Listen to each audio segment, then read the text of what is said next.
We asked you, I think, when you got here about working with such tall receivers. Now that you get a chance to see them move around a little bit, what do you think of the way that these guys can move, and do they have some of that positional flexibility that you guys like, interchanging parts? Yes, we do. We actually have a very diverse room, and I know Matt talks about looking at our receiving corps as a basketball team, where those parts can be interchangeable. You know, you don't want a team full of point guards, but a good mixture of guys that have different skill sets that can go out and do different things and have that versatility.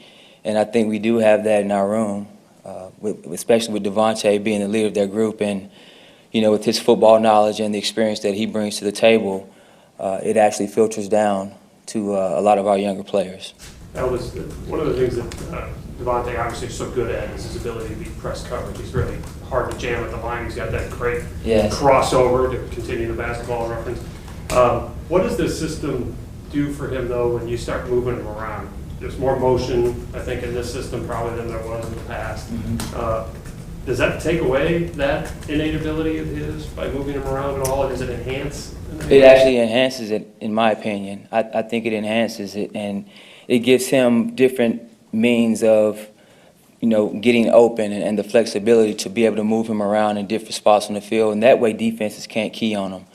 I think he just has a tremendous skill set as far as being able to get open, the short area quickness that he has, his football intelligence. Just how he can manipulate defenders is really awesome, and it's really refreshing to see him, you know, work and be able to do the things that he can do. He's just a special player, and he's obviously tremendous at preparing. You know, he's been in this league quite a while now, and he'll continue to do great things. And he's the leader in our room. He's the alpha.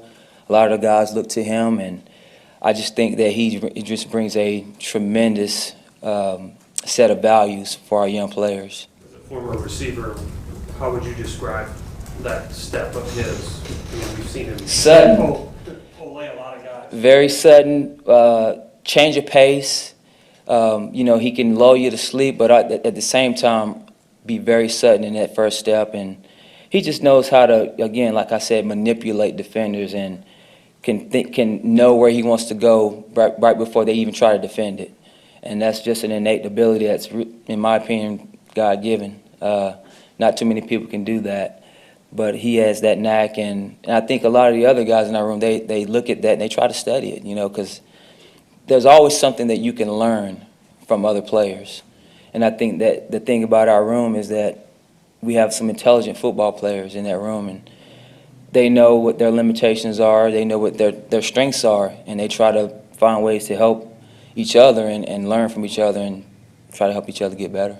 I know you've been moving a lot of guys both inside to the slot and the perimeter and teaching them both. So it's not like you're coaching different players at both spots, but do you teach those two positions inside and perimeter differently given the different skill sets, different job requirements that are required from the two? Well, I think a lot of this is obviously based on, you know, what the passing concept is, and what we're trying to get accomplished. But there are some carryovers in a lot of other positions, and what we try to do with slots. And again, it's really what we're trying to ask those guys, what we're trying to get them to do, and ask them, you know, hey, what do you see here? And it's about, you know, trying to find ways to get guys open and get them the football and fit them in wherever they need to get, you know, to get open. What are those differences that you're asking a guy to do if he's in the slot as opposed to the perimeter? Just being able to have that short area quickness and that change of direction, and being able to, you know, see things in the defense and exploit the zones, those holes in zones, and just being able to find those open areas, and just having that football intelligence to see that pre-snap and be able to, you know, adjust to it post-snap.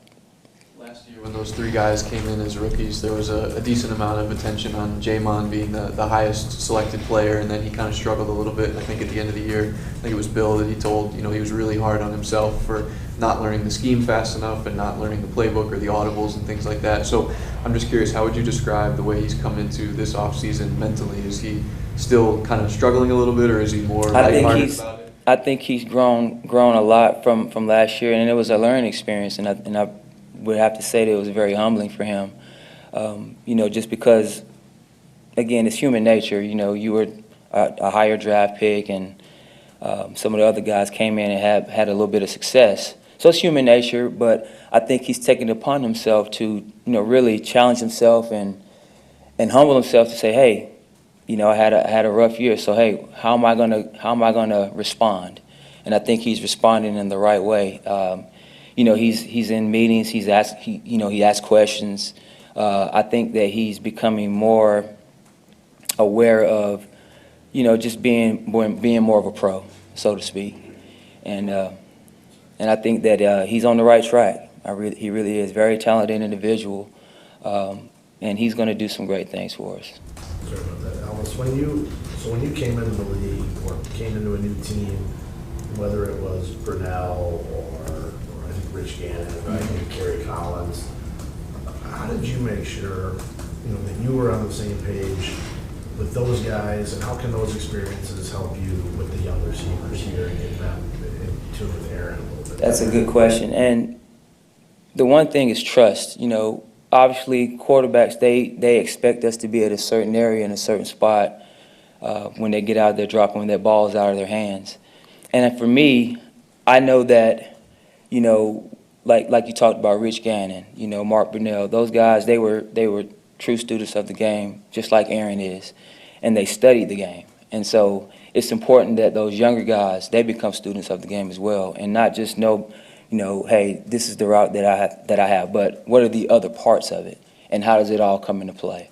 And so I think that this offense is tailored that you have to be able to learn all of these concepts and not just one piece of the puzzle. You have to be able to know all spots. And I think that's what's enhancing our knowledge as a group. I think that these guys actually have to learn concepts and formations, and they have to be on point with them.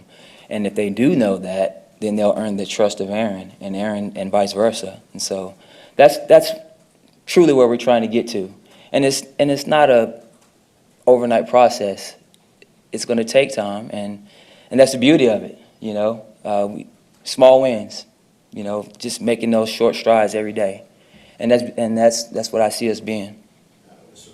Somebody as smart as Rich and Brunell, just like Aaron, they know who's faking it and who knows it, right? Oh, absolutely, absolutely. And Aaron's played a lot of football and won championships, and he knows who he can depend on, and it's our jobs to get these guys in the right position to help them prepare so that, hey, when the time comes, that guy I know I can depend on.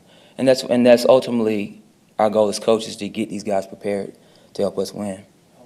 On the flip side of Rob, I don't know if this will be as good as Rob's question, but you also just coached in college for a long time, and I know when we first met you, you said you wanted to get back to the NFL. Mm-hmm. In some ways, does that college coaching experience help you because you've got Devontae, obviously, but those three guys that are in year two, they're kind of rookies again because the offense has changed. Does your experience working with those guys kind of help you with the young guys you've now inherited? Absolutely.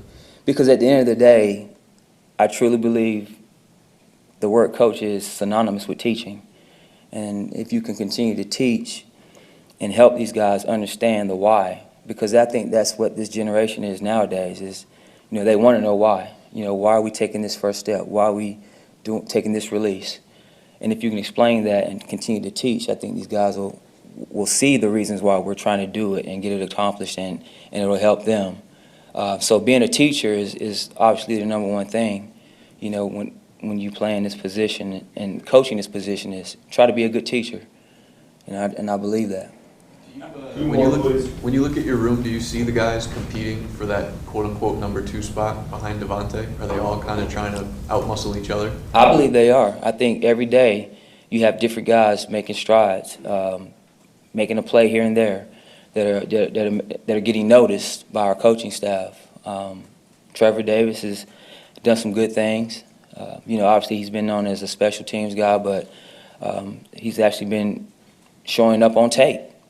And that's what you want. You want these guys to show up on tape and continue to make it hard for us to make decisions at the end of the day. EQ, very talented, going to continue to rise and get better. But we have a huge room with a huge upside. Jake Kumarov's doing some really good things. I think it's a huge upside to our room. I really do believe that. I'm guessing when you got here, you took a pretty long look at those young guys, MVS and EQ. What were your impressions of those guys when you first got here? Actually, high football IQ. I think those guys learn pretty well, pretty fast. This is a complex system, especially from a formational standpoint.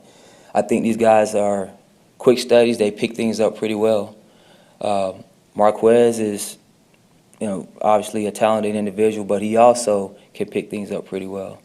And I think that's going to help bode for us well in the future as we start getting into training camp and we start, throwing more at them. They can pick things up pretty well, and that's an advantage because if we can formation and motion and move guys around in different spots, that's going to give the defense fits and be advantageous for us. So these smart guys, did they do any research on their new coach and find out that he once ran a 200 against Carl Lewis? I would hope so, but again, it's not about me, it's about these guys, and I was very blessed and fortunate to have those experiences, and once we get to know each other and we win some games, we'll be able to sit down and have those moments and share and talk about all those good moments. So. Has anybody asked to race you yet? Besides taking. I told Marquez, I said, give me about a week or so, and I'll probably try to give you a challenge. No, but it's all fun, and I really am excited about these guys because they're going to help us do some really good things.